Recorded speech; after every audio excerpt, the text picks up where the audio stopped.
Seriously, with character creation that looks as good as this, with a world as large, as open, and as beautifully animated as this, with combat as smooth, as flashy, as fluid as this, and a fully fleshed out PvP system, how could this not be one of the biggest MMORPGs of 2021, right? And guys, relax. I can already see some of you guys rolling up your sleeves, ready to ardently defend what MMO you think is going to be the best MMORPG of 2021. And you know what? Your opinion is no less valid than my opinion, but I did say could be one of the best MMORPGs and not necessarily will be the best MMORPG. 2021 looks like it will have a lot of competition. We have Blue Protocol's potential release, we have New World's potential release, and yes, I say potential release here as there is no confirmation that it will not get delayed again. We also have GRAN SAGA, Tower of Fantasy, TL Origin, Project BBQ, Lost Ark, Corepunk, and so much more. Now, I've played through quite a few hours of both Blue Protocol and New World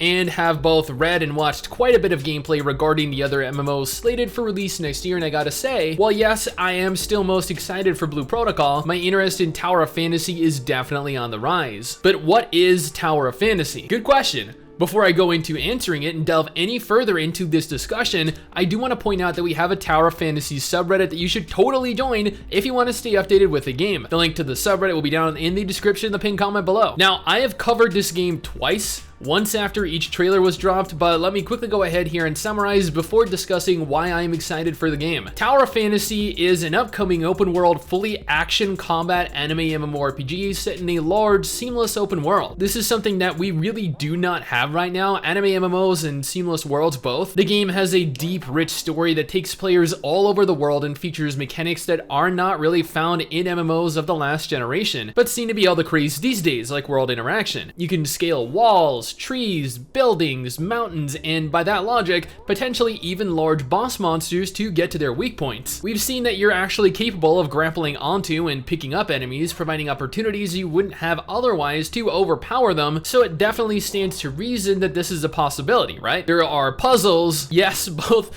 traditional puzzles that require you to actually utilize your problem-solving abilities, and also jumping puzzles that if you have played Guild Wars 2 or even anything after Stormblood in Final Fantasy XIV is definitely going to give you PTSD. And trust me, after having streamed Guild Wars 2 every single Saturday for the last month, Mrs. Stix and I have very, I'm gonna go ahead here and say fond memories of jumping puzzles, or not even memories, just fond experiences with jumping puzzles in general. Yeah, you could probably go so far as to say that we love jumping puzzles. We are ecstatic to participate in every type of jumping puzzle we can find. There are going to be mounts in game, however, in what form is another question entirely, as we have seen players riding around the world on hoverboards, but that was the limit from the trailers thus far. Well, okay, actually, I lied. We also saw players utilizing jetpacks as well, providing players the ability to actually fly or maybe glide from large cliffs, buildings, even the trees themselves, and descend, leaving destruction upon their enemies below. Yeah, I can definitely see this coming in handy in PvP, leaping down on your enemies with them having absolutely no idea what awaits them when you reach the ground. It'll also offer quite a few additional layers of strategy when actually engaging in PvP. Talking specifically about PvP though, it's unconfirmed what forms PvP will actually take. We see players fighting in game out in the open world, but what we don't see is multiple of them. This leads me to believe that it's either a 1v1 duel that was being showcased, or they are in different factions and can engage one another in open world PvP. They've also confirmed that there will be no classes present in game. What this means is that instead of leveling a class individually and then filling a certain role specifically,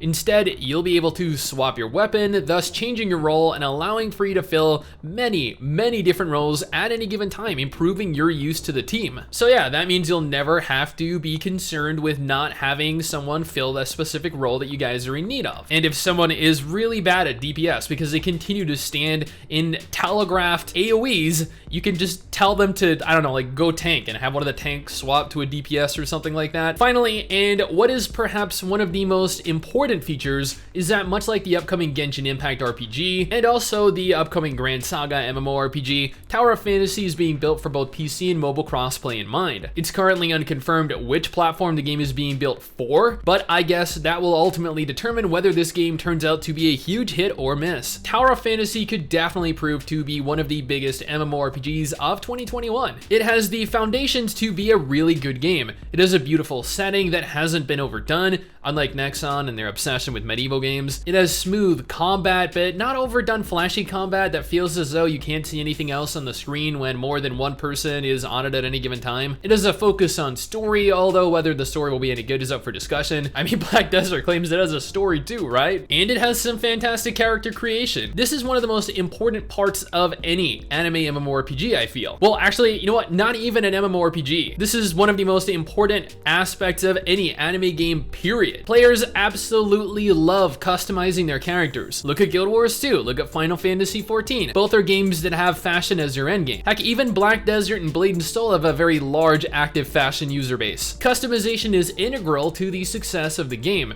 and anime fans have long since been left out when it comes to character customization. Well, I mean, until PSO2, but I mean, that had been exclusive to Japan for like almost a decade, so it doesn't really count. The sheer amount of options that are shown here in the trailer alone are enough to arouse, and yeah, guys, I know, I said arouse. Come on, guys, seriously, act your age literally just for a few seconds here, but are enough to arouse interest from players that aren't even interested in anime games. If an upcoming anime MMO set in a large, beautiful, seamless sci-fi fantasy world that has smooth looking combat, an actual story, and will likely be what Genshin Impact could have been if it were an MMORPG does not sound exciting to you, then, well, I guess you might be stuck waiting 5 years or more for Ashes of Creation if they ever get around to releasing that. But that's just my opinion, my impressions of the game. What do you guys think? Are you interested in trying it out? Do you think it will be the best MMORPG of 2021?